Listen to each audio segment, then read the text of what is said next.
Today, we look at big moves in media. At NAB 2026, NVIDIA showcased Brahma AI and NemoClaw, SDKs that allow media creators to run highly realistic AI dubbing with lip sync on local GPUs, bringing high-end localization tech in-house.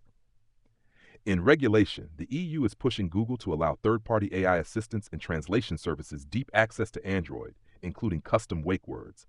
This is a crucial win for specialized, localized voice agents.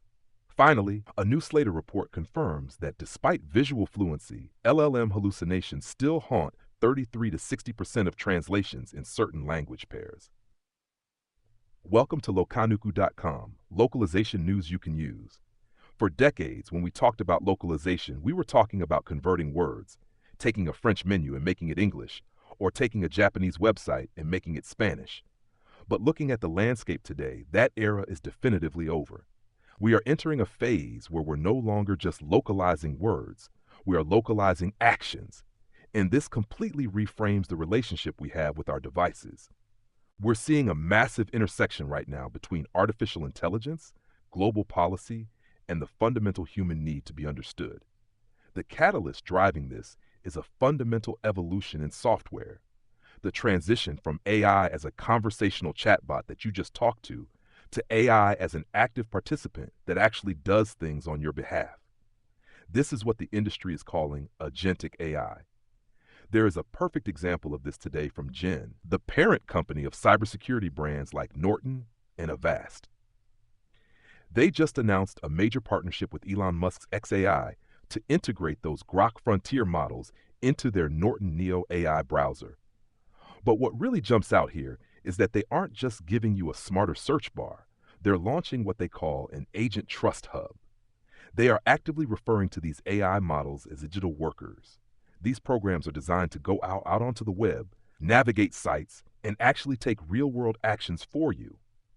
And taking an independent action requires an entirely different level of context than simply answering a question. Think about it. If you ask an AI to translate a web page from English to French, that is a linguistic task. But if you instruct an AI agent to book a flight or manage a financial transaction in France, versus doing that exact same thing in Japan, it has to understand the underlying cultural etiquette, the regional business logic, and obviously the local legal frameworks. This brings up Jared. This is a wild, super specific use case. A company called Optimus just launched an AI sales agent named Jared, which is specifically built for the logistics industry. Jared doesn't just read a translated sales pitch. It's trained on specialized logistics datasets and sales psychology. It actually mimics the negotiation logic and the specific regional business etiquette of a top-tier human logistics rep. We're seeing that exact same shift toward vertical-specific autonomy in technical support too. Take Syntax, the global tech provider.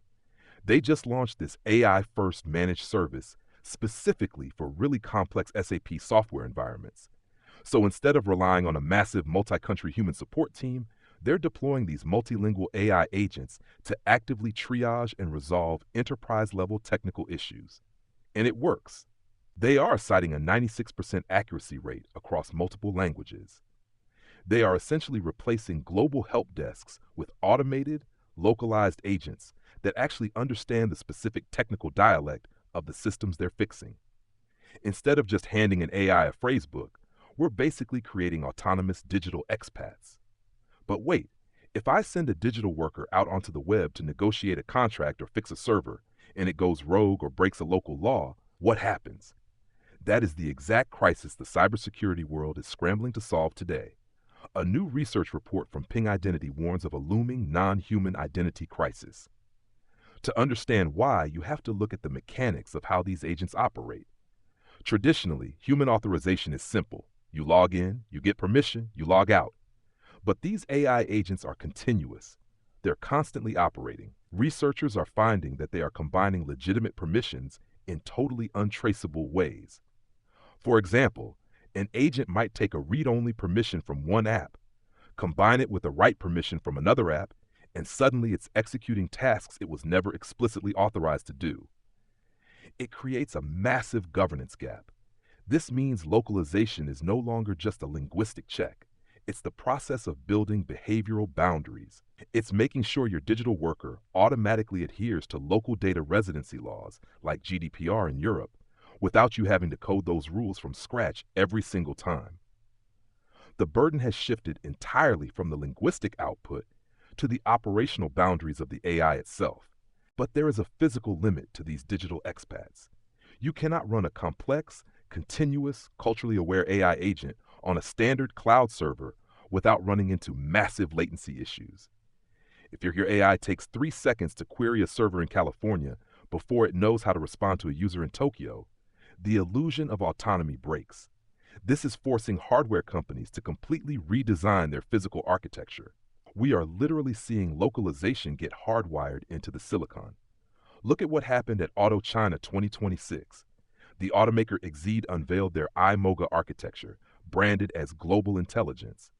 Instead of building a car and then translating the dashboard software later, the vehicle's user interface natively adapts to cultural contexts right from the factory floor. They call it in-product localization. Relying on an external translation API is no longer viable for that kind of speed. The AI models have to be globally aware from the foundational architectural level, and the sheer processing power required to do that locally is staggering. Look at the demo NVIDIA just pulled off at the NAB show, the National Association of Broadcasters. They showcased a suite called NVIDIA AI for Media.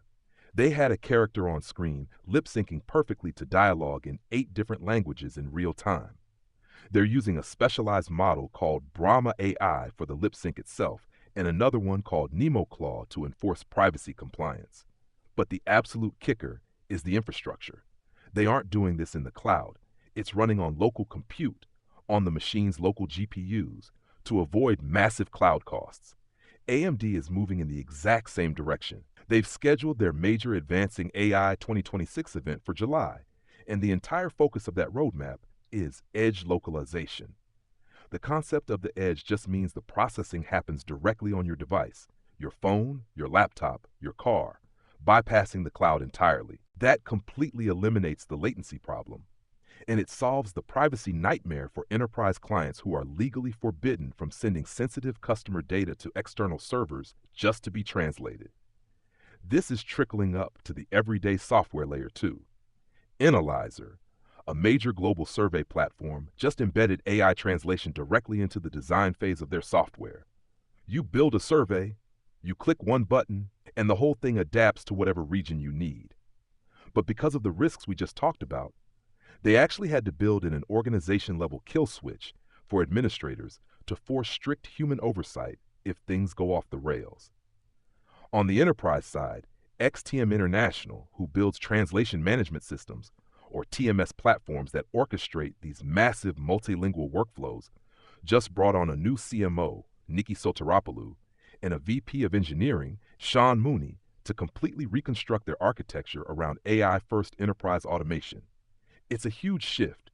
NVIDIA and AMD are essentially selling the plumbing for the AI era. But if translation is effectively just a button inside a survey tool now, does that make specialized translation software obsolete?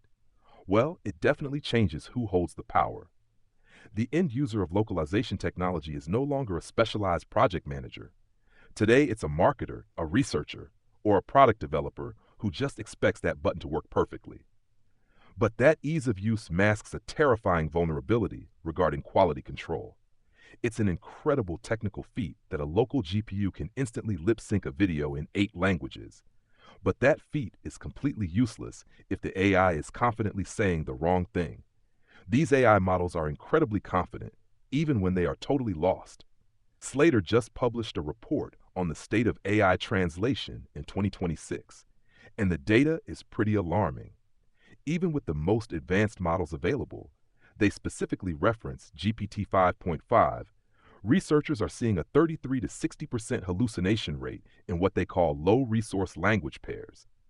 And the models frequently suffer from language confusion, where the system randomly switches to a different language mid-sentence. To understand why that happens, we have to define what a low-resource language actually is. Large language models don't actually understand meaning. They just predict patterns based on the text they ingested during training. For English, Spanish, or Mandarin, There are billions of pages of internet data, but for thousands of other languages, that vast digital footprint simply doesn't exist. When the AI lacks training data, it mathematically panics. It resorts to literal word-for-word substitutions that strip away all cultural idioms, or it hallucinates entirely just to fill the statistical void. The industry is waking up to the reality that raw, unfiltered AI is nowhere near global ready. So how do we fix a 60% hallucination rate? A company called Appen is trying to bridge this gap right now.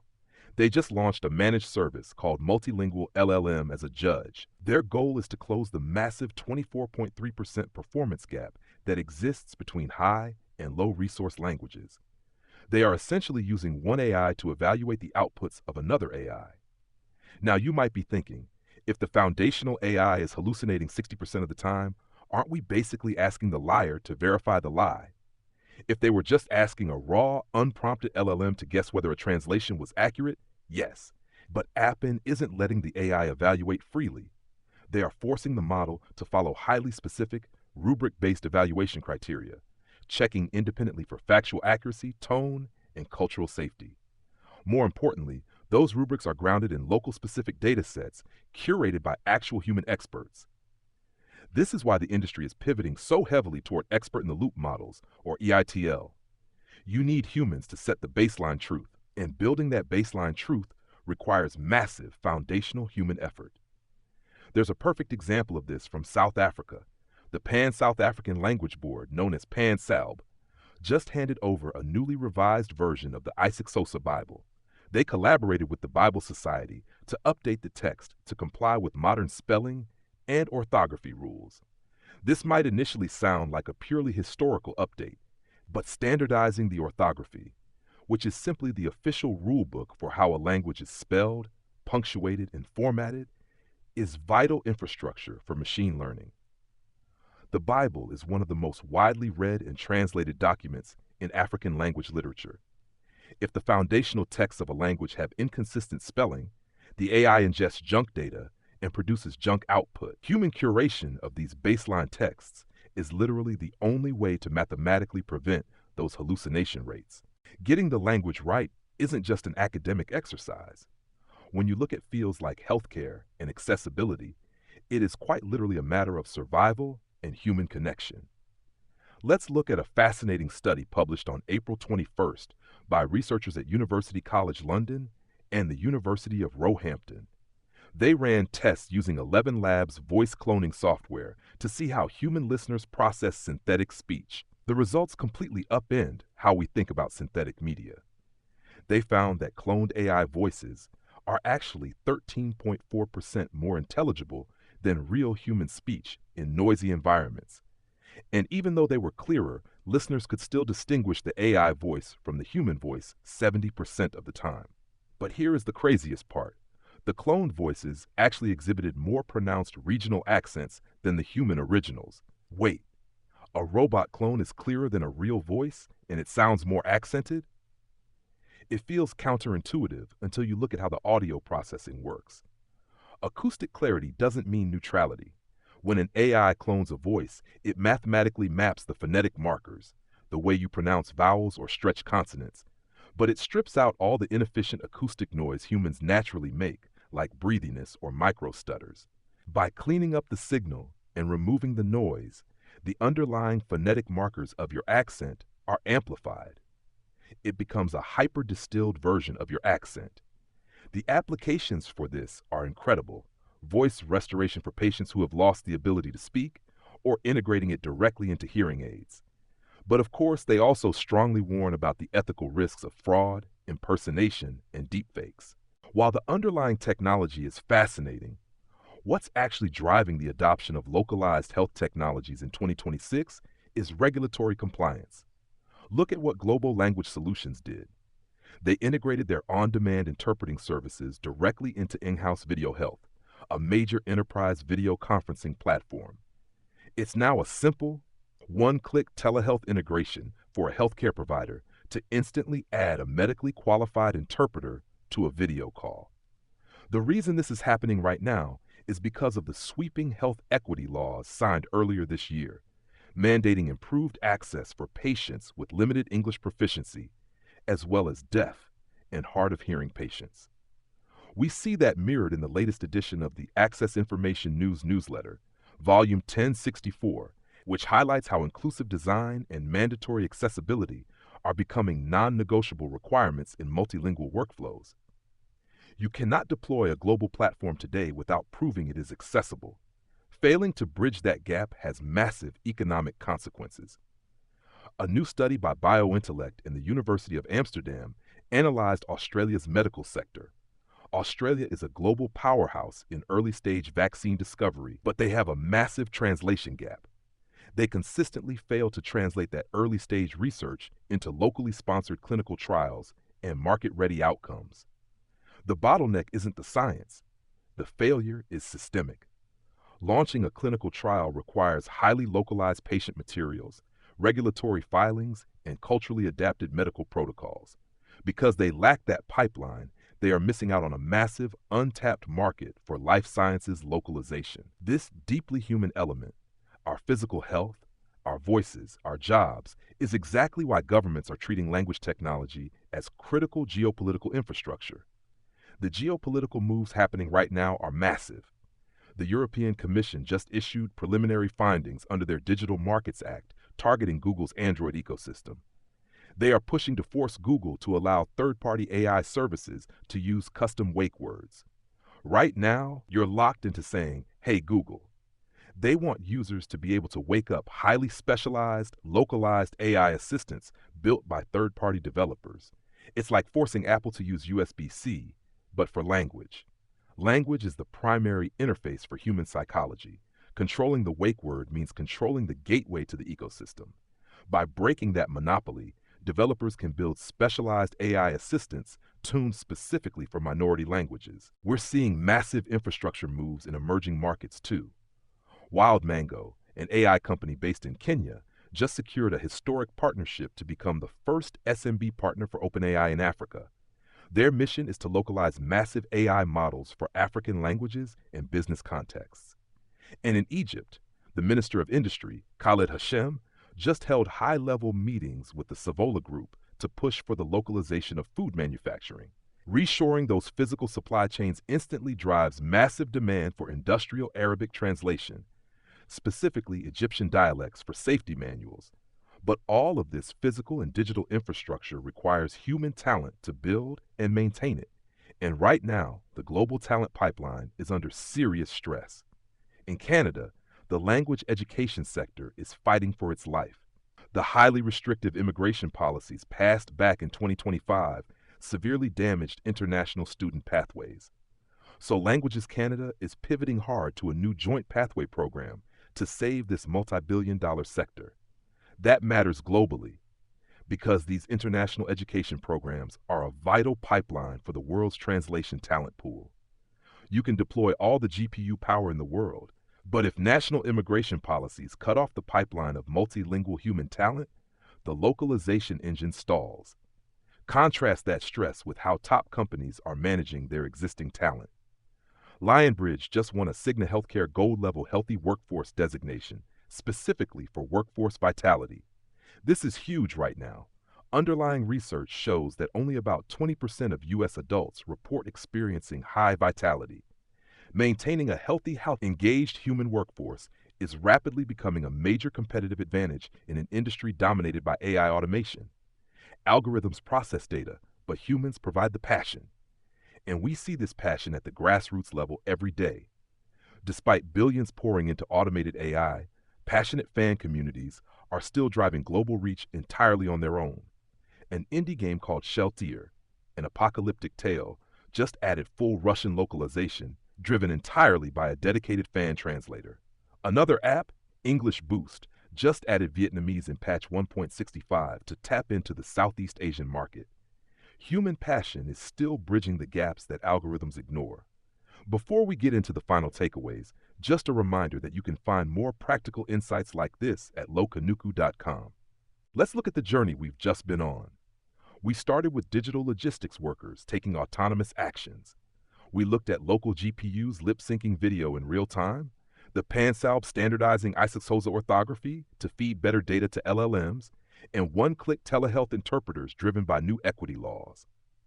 For you listening to this, the value of understanding these massive shifts is realizing that the paradigm has fundamentally changed. Being well-informed today means recognizing that the old language barrier is effectively gone. The technology has solved it, but it is being rapidly replaced by an action barrier. Bridging that new gap, making sure these autonomous systems act ethically, legally, culturally, and appropriately on our behalf, requires human empathy and expert curation just as much as it requires local GPU power. And that's your daily dose of localization know-how from locaniku.com.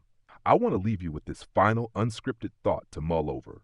If an AI agent can perfectly map the phonetic markers of your specific regional accent, if it can flawlessly negotiate a logistics contract on your behalf in Japanese, and if it can continuously navigate the entire web acting exactly like you would, what does it actually mean to be a native speaker anymore?